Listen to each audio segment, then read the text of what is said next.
स्वागत है आपका हमारे YouTube चैनल पर। तो केंद्र सरकार ने 8वें वेतन आयोग के गठन को जो है मंजूरी दे दी है। बड़ी महत्वपूर्ण अपडेट निकल के आ रही है। जैसे ही केंद्र सरकार ने 8वें वेतन आयोग के गठन को मंजूरी दी तो मध्य प्रदेश में भी 8वें वेतन आयोग की मांग उठने लगी है। बड़ी जो है चर्चाएं उठने लगी हैं, हलचलें तेज हो गई हैं। बड़ी महत्वपूर्ण अपडेट निकल के आ रही है। देखते हैं। कर्मचारियों का वेतन 40% बढ़ेगा, डीए 60% पहुँच सकता है। मध्य प्रदेश में 8वें वेतन आयोग के लिए कमेटी जल्द, बहुत ही महत्वपूर्ण अपडेट निकल के आ रही है। और एक अंदाज़ा ये भी लगाया जा रहा है कि पर लाभ चुनावी साल 2028 में आखिर ये क्या है, इसको देखते हैं हम विस्तार से।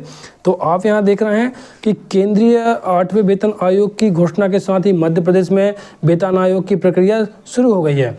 राज्य सरकार की योजना है कि केंद्र की ओर से गठित आयोग की टर्म्स ऑफ रेफरेंस मिलते ही मध्य प्रदेश में वेतन आयोग लागू करने की उच्च स्तरीय कमेटी गठित की जाएगी। तो यहीं पर ये जो महत्वपूर्ण अपडेट निकल के आ रही है कि केंद्र की ओर से गठित जो आयोग की टर्म्स ऑफ रेफरेंस मिलते ही मध्य प्रदेश में वेतन आयोग लागू करने की उच्च स्तरीय कमेटी गठित कर दी जाएगी। तो बहुत ही महत्वपूर्ण अपडेट निकल के आ रही है मध्य प्रदेश के कर्मचारियों के लिए।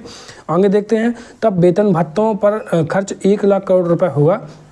मध्य प्रदेश में वर्तमान में वेतन भत्तों पर खर्च लगभग 88,581 करोड़ रुपए है, जो बजट का 16.65% है। और 8वां वेतन आयोग लागू होने पर यह राशि 1 लाख करोड़ रुपए तक पहुंच सकती है। तो यहाँ पर ये महत्वपूर्ण अपडेट निकल के आ रही है। आगे जो वेतन आयोगों की हम देखते हैं कैसे ये मध्य प्रदेश में लागू हुए।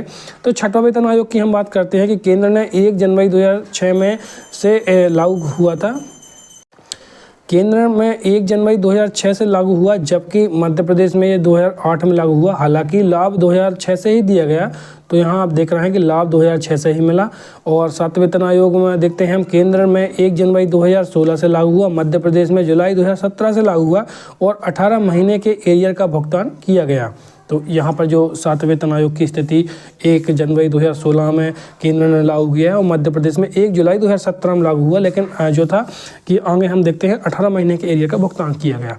अब आगे देखते हैं। 8वां वेतन आयोग केंद्र की सिफारिश है जून जुलाई 2025 तक मिलने की संभावना है। तो यहाँ पर जो महत्वपूर्ण अपडेट ये निकल के आ रही है कि जून जुलाई 2025 तक जो है केंद्र से सिफारिश मिलने का संभावना है। और मध्य प्रदेश में से 2028 तक लागू किया जा सकता है, यह चुनावी साल है। तो यहाँ पर एक अंदाज़ा लगाया जा रहा है। तो यही जो है कि अंदाज़ा लगाया जा रहा है कि मध्य प्रदेश में इसे 2028 तक लागू किया जा सकता है, यह चुनावी साल है। आगे देखते हैं इसमें जो भी अपडेट निकल के आएगी। तो आगे हम देख रहे हैं कि मध्य प्रदेश के कर्मचारी संगठन इसमें क्या कहते हैं। तो मध्य प्रदेश में भी 8वें वेतन आयोग की मांग तेज हो गई है। देखते हैं। 8वें वेतन आयोग की मांग तेज। मध्य प्रदेश कर्मचारी संघर्ष मोर्चा ने सीएम को पत्र लिखा, केंद्र की तर्ज पर आयोग के गठन की मांग की। तो देखते हैं विस्तार से। मध्य प्रदेश राज्य अधिकारी कर्मचारी संघर्ष मोर्चा ने मुख्यमंत्री जी को पत्र लिखकर राज्य स्तर पर 8वें वेतन आयोग के गठन की मांग की है। मोर्चा का कहना है कि केंद्र सरकार की तरह राज्य के कर्मचारियों को भी 8वें वेतनमान का लाभ मिलना चाहिए। तो ये बड़ी महत्वपूर्ण जो कहना है कि मोर्चा का कहना है कि केंद्र सरकार की तरह राज्य के कर्मचारियों को भी 8वें वेतनमान का लाभ मिलना चाहिए। मोर्चा के प्रदेश अध्यक्ष अशोक पांडे जी के अनुसार केंद्र सरकार द्वारा 8वें वेतन आयोग के गठन को मंजूरी देने का कर्मचारियों ने स्वागत किया है। उन्होंने कहा है कि आयोग की अनुशंसाओं के आधार पर सरकार कर्मचारियों के वेतन और भत्तों में वृद्धि करेगी। मोर्चा की मांग है कि राज्य सरकार भी जल्द से जल्द इसी तरह के आयोग गठित करे ताकि राज्य के कर्मचारियों को लाभ मिलने में देरी ना हो। इस मांग को लेकर कई प्रमुख कर्मचारी नेता एकजुट हुए। तो यहाँ बड़ी महत्वपूर्ण अपडेट निकल के आ रही है कि मध्य प्रदेश कर्मचारी संगठन मांग कर रहे हैं कि केंद्र सरकार की तरह मध्य प्रदेश सरकार को भी 8वें वेतन आयोग पर जल्द से जल्द आयोग का गठन इसी प्रकार आयोग का गठन किया जाना चाहिए। बड़ी महत्वपूर्ण अपडेट निकल के आ रही है। और आगे देखते हैं। केंद्र की सिफारिशें मानने के लिए बाध्य नहीं है राज्य सरकार। तो देखते हैं क्या कहा कर्मचारी संगठनों ने। नए वेतनमान आयोग की घोषणा से जहां केंद्रीय अधिकारी कर्मचारी खुश हैं, वहीं दूसरी ओर राज्य के कर्मचारियों के लिए इसके माध्यम से आर्थिक समृद्धि के सपने पाल लिए हैं। ऐसे में प्रदेश के कर्मचारी नेता कर्मचारियों को यह बताने की कोशिश कर रहे हैं कि वे सपने नहीं देखें, क्योंकि राज्य सरकार ने कभी भी वेतन आयोग की सभी सिफारिशों को लागू नहीं किया है।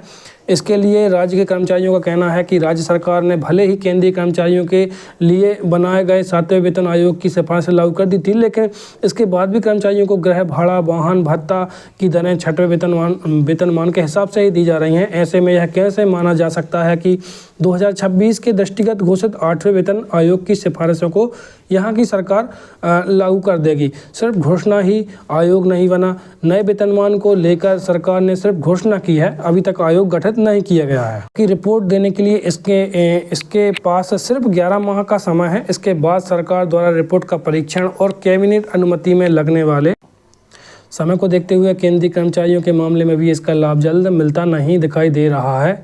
इनका कहना है वेतन आयोग की सिफारिशें कर्मचारियों के हित और अनहित दोनों की तरह हो सकती हैं। हमें यह नहीं भूलना चाहिए कि किसी भी आयोग की सिफारिशें मानने के लिए कोई सरकार बाध्य नहीं है।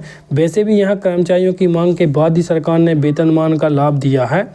तो यहाँ पर ये बड़ी बात निकल के आ रही है। सुधीर नायक जी, अध्यक्ष मध्य प्रदेश मंत्रालय अधिकारी कर्मचारी संघ जी ने कहा है, वेतनमान के मामले में अभी तक किसी भी सिफारिश को राज्य सरकार ने लागू नहीं किया है और अधूरा जो मिला है वह कर्मचारियों ने लड़कर ही लिया है। इसलिए सरकार गृह भाड़ा और वाहन भत्ता 6वें वेतनमान के अनुसार राज्य की सरकार दे रही है।